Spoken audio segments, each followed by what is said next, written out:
श्रीगणेशाय नमः। परब्रह्मात्मने नमः। वेदपुरुषाय नमः। महालक्ष्म्यै नमः। महासरस्वत्यै नमः।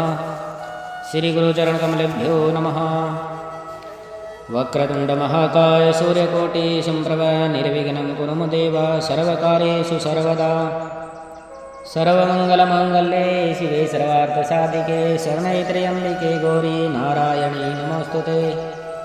वन्दे देवै उमापतिं सुरगुरुं वन्दे जगत्कारणं वन्दे वनगभूषणं मृगधरं वन्दे वसूनापतिं वन्दे सूर्यसुभाशुभनयनं वन्दे मुकुन्दं प्रिया वन्दे भक्तजनाश्रयं च वरदं वन्दे शिवशङ्करं। बोलिए शंकर भगवान की जय।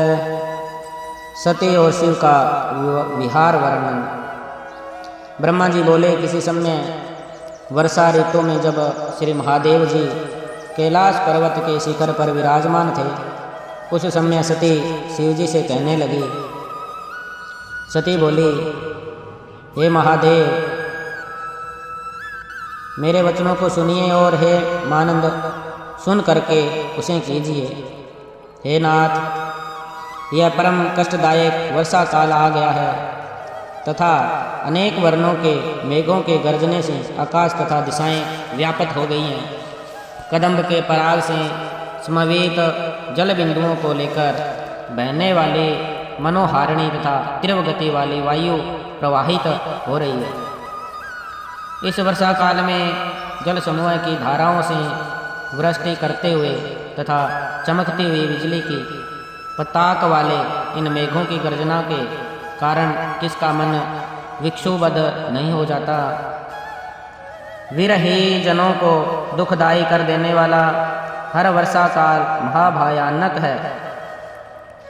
इस समय आकाश के मेघछन्न होने के कारण दिन में न तो सूर्य का दर्शन हो पा रहा है और न तो रात्रि में चंद्रमा ही दिखाई पड़ता है। इस काल में दिन भी रात्रि के समान ही प्रतीत हो रहा है। प्रचंड वायु के झोंकों के कारण मेघ शब्द करते हुए आकाश में कहीं भी स्थिर नहीं हो पा रही हैं। हे शंकर, ये मेघ ऐसे प्रतीत हो रही हैं जैसे अपने लोगों के सिर पर गिर जाएं।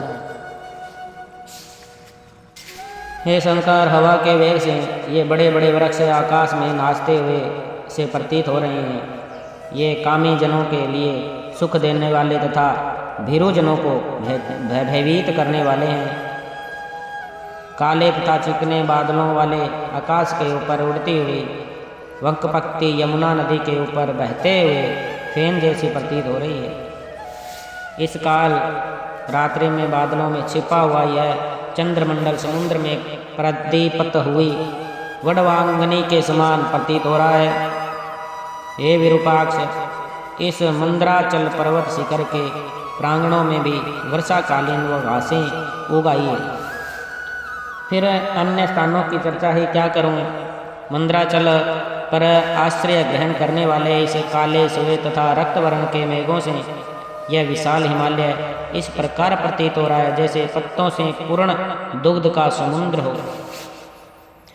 श्री शोभा वही वृक्षों को त्याग कर केवल विस्मता से किशुक वृक्षों को शोभित कर रही है। जिस प्रकार महालक्ष्मी कलयुग में सज्जनों को त्याग कर सभी ऊंचे नीचे पुरुषों को प्राप्त होती है। मंदराचल पर्वत के शिखर पर वास करने वाले बादलों के शब्द से हर्षित होकर मोर वन में अपनी पीठ दिखाकर नृत्य कर रहे हैं। मेघों के लिए उत्सुक इन चातकों के मधुर ध्वनि इस वर्षा काल में सुनाई पड़ रही है और पथिक गण तिरवचल वर्षा के कारण रास्ते में होने वाले थकान को दूर कर रही है। हे शंकर, मेरी देह पर मेघों द्वारा ओले गिराए जाने से उत्पन्न हुई इस दुर्नीति को देखिए, जो अपने अनुगामी मोर तथा चातकों पर भी उपलब्ध की वर्षा कर उन्हें ओलों से आच्छादित कर रहे हैं। हे गिरीश, मोर तथा सारंग भी अपने मित्र बादल से प्रभाव को प्राप्त कर दूर होने पर भी हर्षपूर्वक मानसरोवर को चले जा रहे हैं। हे सदाशिव, इस विषय परिस्थितियों में केवल आपको छोड़कर कौआ और चकोर पक्षी भी अपना घोंसला बना रहे हैं। अब आप ही बताइए, घर के बिना आप किस प्रकार शांति प्राप्त करेंगे? हे पिनाकधारी, मुझे इन मेघों से बहुत बड़ा भय उत्पन्न हो गया है, इसलिए मेरे कहने से निवास के लिए शीघ्र ही घर बनाने का प्रयत्न कीजिए। आप कैलाश पर्वत पर, हिमालय पर अथवा महाकौशली पर या पृथ्वी पर अपने योग्य निवास स्थान बनाएं। ब्रह्मा जी बोले, हे नारद, इस प्रकार दक्ष कन्या सती के द्वारा बार बार कहे जाने पर शिवजी अपने सिर पर स्थित चंद्रमा के प्रकाश पुंज के समान उज्ज्वल मुख से हंसने लगे। तदंतर मुस्कुराहट के कारण खुले होठों वाले वे सर्व तत्व ज्ञाता महात्मा परमेश्वर महादेव जी सती को प्रसन्न करते हुए कहने लगे, हे मनोहरे, तुम्हारी प्रीति के लिए मैं तुम्हारे रहने योग्य निवास स्थान उस जगह पर बना दूंगा जहाँ मैं कभी भी नहीं जा सकती। वर्षा काल में भी ये मेघ हिमालय पर्वत मध्य भाग के नीचे घूमते रहते हैं। उसी प्रकार हे देवी, ये मेघ इस कैलाश पर्वत के भी नीचे घूमते हैं, कैलाश पर्वत के ऊपर नहीं जाते। पुष्कर, आवर्तक आदि मेघ भी जम्बू के मूल भाग तक ही रह जाते हैं। ये जम्बू के ऊपर रहने वाले सुमेरु पर्वत के शिखर पर नहीं जाते हैं। हे प्रिय, इन वर्णित पर्वतों में जिस पर्वत पर तुम्हारी निवास करने की इच्छा हो, उस पर्वत को शीघ्र ही बताओ। इस हिमालय पर्वत पर निवास करने से स्वच्छंद विहार करने वाले स्वर्ण के सदृश पंख वाले ये अलिन नामक पक्षी सुबह ऊंचे ऊंचे मधुर शब्दों से तुम्हारे कौतुक का गान करेंगे। सिद्धों की कमनीय स्त्रियां मणियों के द्वारा कूट कर बनाई गई इस हिमालय की भूमि पर स्वेच्छा विहार काल में कौतुक से तुम्हारे बैठने के लिए आसन का निर्माण कर स्वच्छ पृथ्वी को तुम्हारे लिए अर्पण करेगी और अनेक प्रकार के फल फूल आदि लाकर देने की इच्छा करेगी। नाग कन्याएं, पर्वत कन्याएं एवं तुरंगमुखी किन्नरियां, ये सभी मन को मोहने वाले अपने हाव भाव से सदैव तुम्हारी सहायता करेगी। तुम्हारे इस अतुलनीय रूप तथा मनोहारी मुख को देखकर वहाँ की स्त्रियाँ अपने पति के लिए मनोहर लगने वाले शरीर, अपने रूप तथा गुणों को धिक्कार करेगी तथा तुम्हारी ओर निरंतर देखती रहेगी। पर्वतराज हिमालय की पत्नी मेनका, जो अपने रूप तथा गुण से त्रिलोक में विख्यात है, वे भी तुम्हारे मनो अनुकूल ईश्वरीय आशीर्वाद तथा प्रार्थना से तुम्हें प्रसन्न करना चाहेगी। गिरिराज से वंदना के योग्य समस्त पुरजन तुम्हें प्रसन्न करने का सदा प्रयत्न करेंगे और यदि अत्यंत उदार रूपा तुमको कभी शोक हुआ तो वे लोग तुम्हें शिक्षा देंगे तथा अपने गुणों से प्रसन्न रखेंगे। हे प्रिय, कोकिलों के विचित्र मधुर आलोक से परिपूर्ण कुंज समूह से आवर्त स्थान में जहाँ वसंत की उत्पत्ति का स्थान है, क्या तुम उस स्थान में जाना चाहते हो, जहाँ विविध प्रकार के अनेक तालाब सैकड़ों कमलिनियों से समवेत शीतल जल से परिपूर्ण है, जहाँ अश्व, हाथी तथा गौओं का निवास है। हे देवी, वहाँ सभी प्रकार की कामनाओं को प्रदान करने वाले कल्प संज्ञक वृक्षों से घिरे हुए सुंदर मनोहर हरी पुष्पों को तथा हरे भरे नवीन घास के मैदानों को प्रफुल्लित नेत्रों से देखना। हे महामाये, इस प्रकार के उस हिमालय पर हिंसक जंतुगण भी शांतिपूर्वक निवास करते हैं। वह अनेक प्रकार के मृगगणों से युक्त है। वहाँ पर स्थित देवालय में मुनियों तथा यतियों का निवास है। उस पर्वत के शिखर स्फटिक, सुवर्ण एवं चांदी से व्याप्त है। वह मानसादि सरोवर से चारों ओर से सुशोभित है। वह सुवर्ण से बने हुए रत्नों के दंड वाले अधखिले कमलों से व्याप्त है। शिशुमार एवं असंख्य कश्यप एवं मकरों से वह मानसरोवर परिव्याप्त है। वह मनोहर नील कमलों और उत्पल कमलों से सुशोभित है। हे देवी, वह कमल पुष्पों से गिरते हुए सुगंधित कुंकुमों से व्याप्त है। गंधों से समवेत स्वच्छ जल से वह मानसरोवर पूर्ण है। मानसरोवर का तट हरे भरे ऊंचे एवं नवीन घास वाले भूमि भाग से सुशोभित है। यहाँ के शाकोट के वृक्ष इस प्रकार प्रतीत हो रहे हैं जैसे अपनी शाखा को हिलाकर नृत्य कर रहे हैं।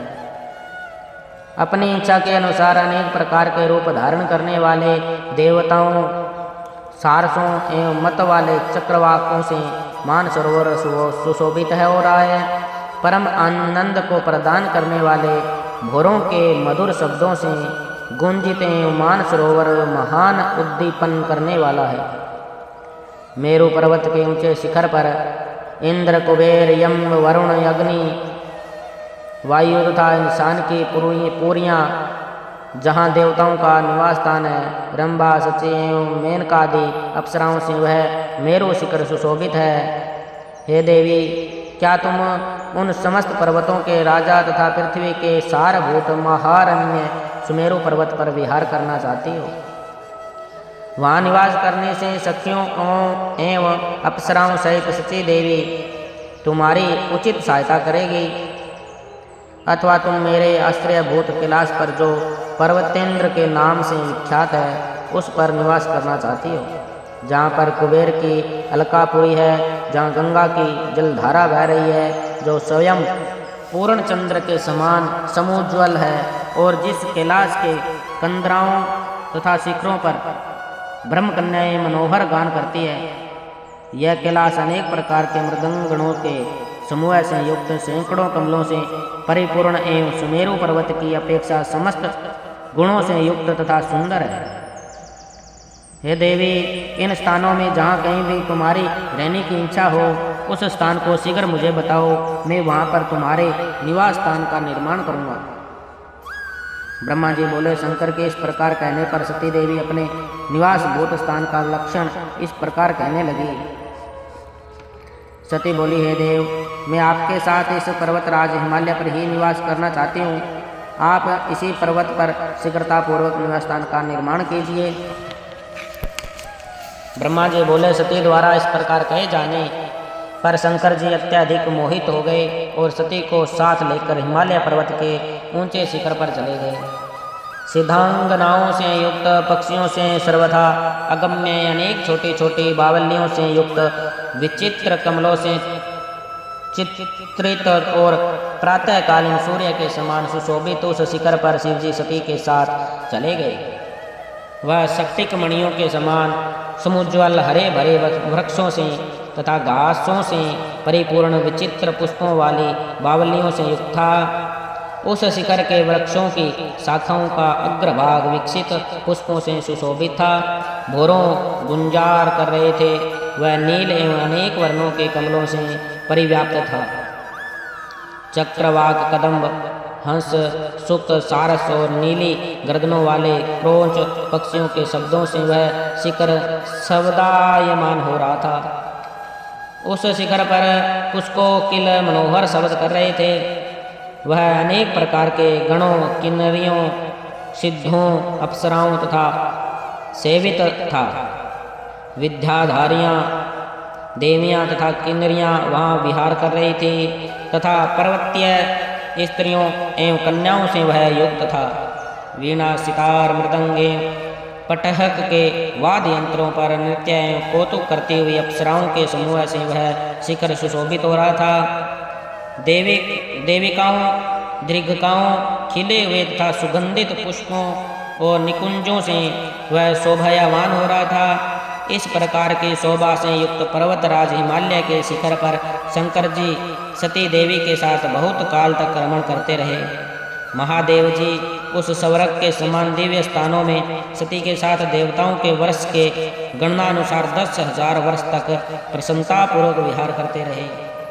वे कभी उस स्थान को छोड़कर सती के साथ किसी दूसरे स्थान पर चले जाते थे और कभी देवी देवताओं से व्याप्त मेरु शिखर पर चले जाते थे। इस पृथ्वी तल के अनेक प्रकार के द्वीपों, उद्यानों एवं वनों में जाकर पुनः वहां आकर सती के साथ रमण करने लगते थे। शिव जी का मन यज्ञ ब्रह्म तथा समाधि में नहीं लगता था। वे शंभु दिन रात मन से सती में ही प्रीति करते रहते थे। इस प्रकार सती भी निरंतर महादेव जी के मुख का अवलोकन करती रहती थी और शिव जी भी सती के मुख को देखते रहते थे। इस प्रकार वे सती तथा शिव परस्पर के संयोग से स्नेह रूपी जल द्वारा अनुराग रूपी वृक्ष को सिंचित कर बढ़ाने लगे। बोलिए शंकर भगवान की जय।